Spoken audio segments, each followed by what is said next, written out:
皆さん、こんにちは。今日はみんなでお隣のお家のコマちゃんの散歩についていきましょう。コマちゃんが匂いを嗅いでいますね。この辺りは猫が多いので、猫の匂いを嗅いでいるようです。コマちゃんは毎日朝と夕方の2回お散歩に行っているそうです。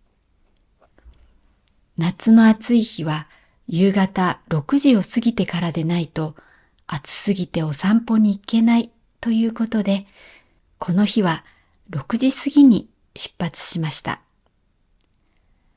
昼間は道路がすごく暑くなっているので、肉球がやけどしちゃうんだそうです。怖いですね。橋を渡ります。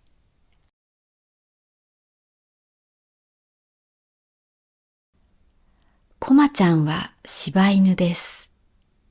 柴犬は昔から日本にいる犬で、天然記念物にも指定されています。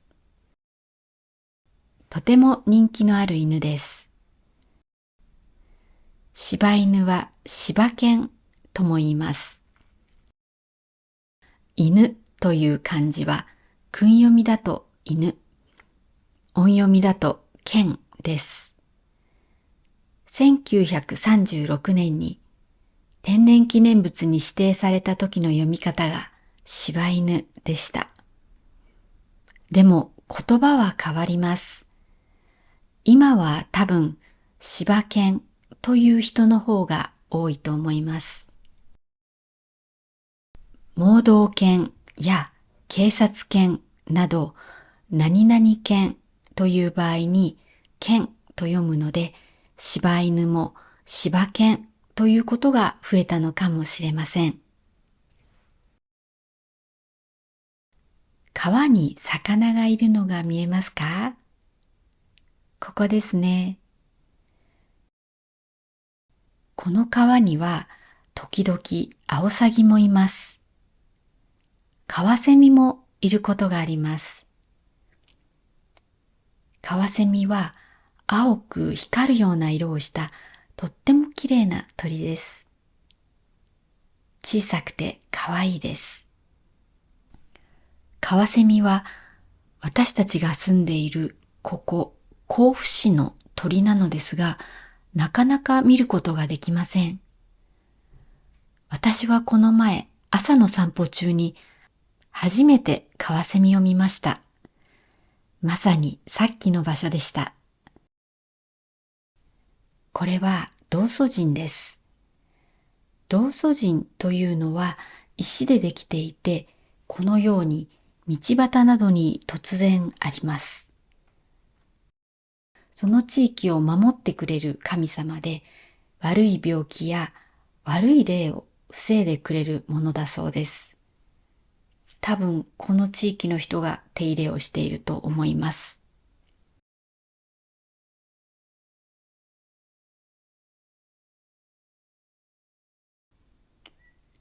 コマちゃんは今うんちをする場所を選んでいるようです。好きな場所はあるそうですが、毎回同じ場所でするというわけでもなく、こうやって選ぶのだそうです。コマちゃんが走っていますね。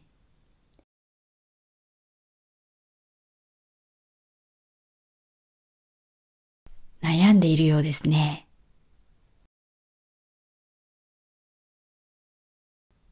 そして結局、今するのはやめたようです。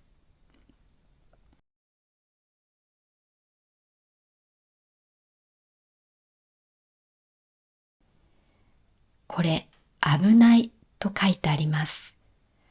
危ないというのは dangerous という意味です。なので、危ないと書いてあったら、近づいたり触ったりしないようにしてください。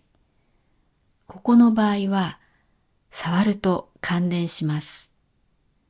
ここに電気が通っています。イノシシや鹿などの動物が田んぼに入らないようにしているんですね。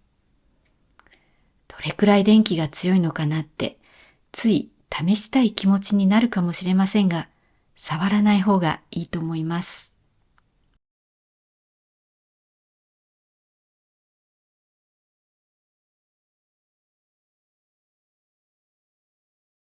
うんちの場所が決まったようです。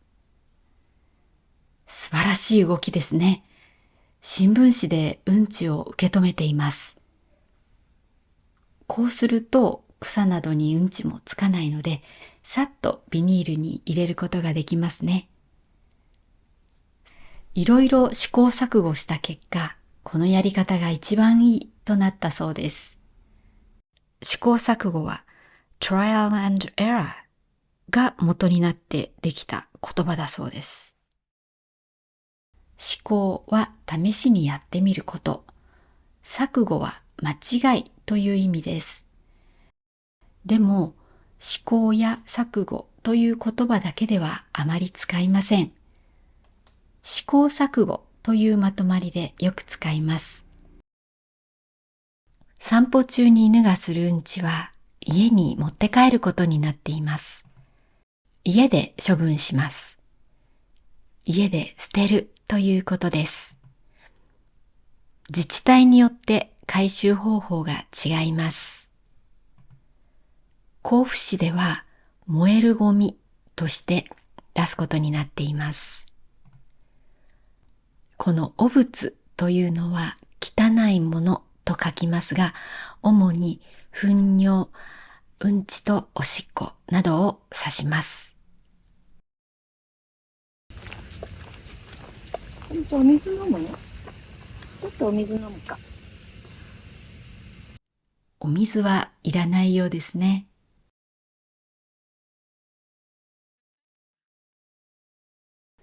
コマちゃんの名前は妖怪ウォッチというアニメから来ています。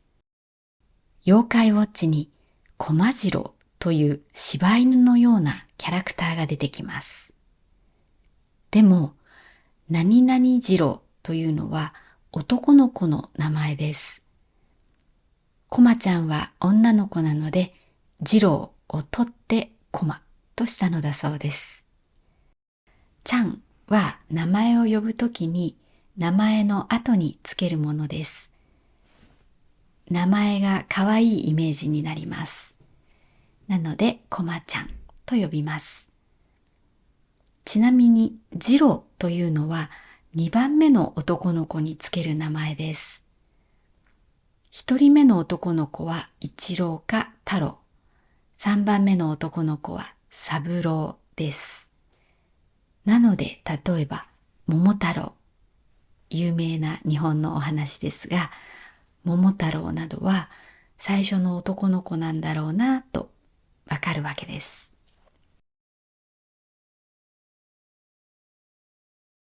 コマちゃんは何を見ているのでしょうか？コマちゃんが気になっていたのはバスケットボールをしている子でした。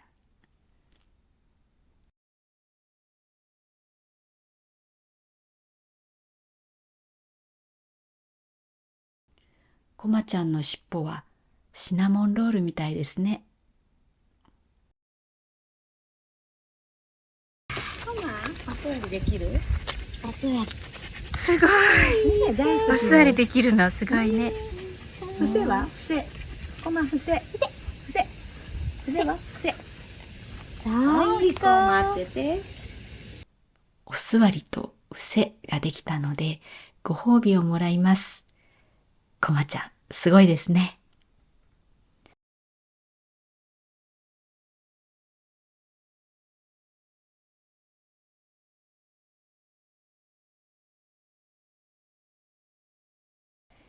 熱心に匂いを嗅いでいますね。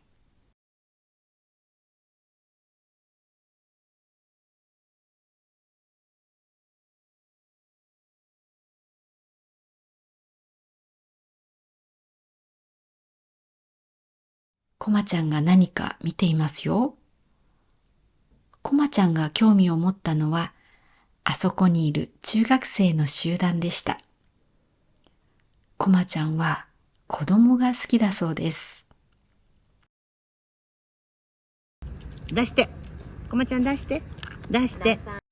こまちゃんが石を食べようとしているようです。でも、あ、おりっこ。じゃあ座って。偉いね。偉いね。石をちゃんと出せたので、ご褒美をもらいました。今日はいつもより草の匂いを嗅いでいるそうです。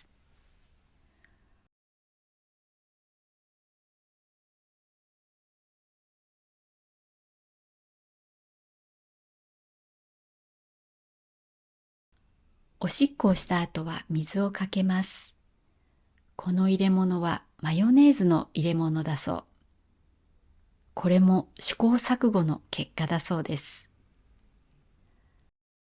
ちょっと宣伝です。自然な日本語を話せるようになるための日本語の音声のコースを作りました。最初にパート1で一つ一つの音を勉強します。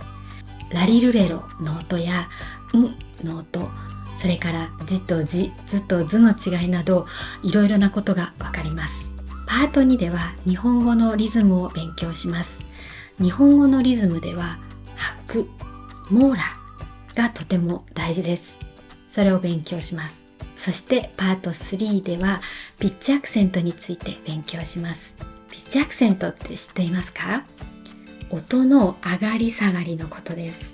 例えば雨と下がると rain、雨と上がると candy になります。日本語のすべての単語にはそれぞれピッチアクセントがあります。パート4ではイントネーション、文全体の音の上がり下がりを勉強します。これらが全部集まって日本語らしい響きになります。とってもいいコースなのでぜひチェックしてみてください。リンクを概要欄に貼っておきます。ここは最初に魚を見た川です。だいぶ暗くなってきましたね。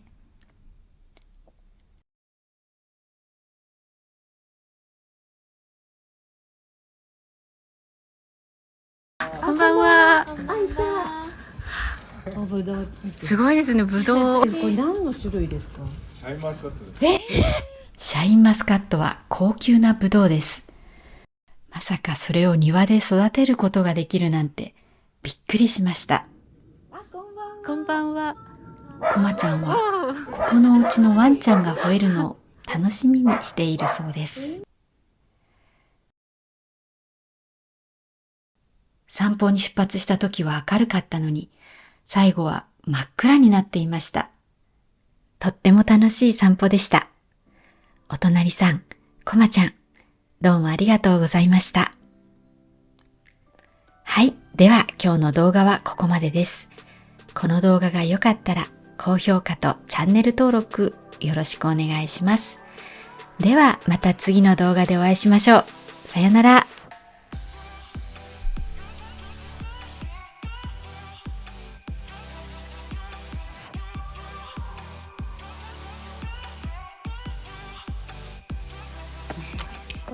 緊張してる。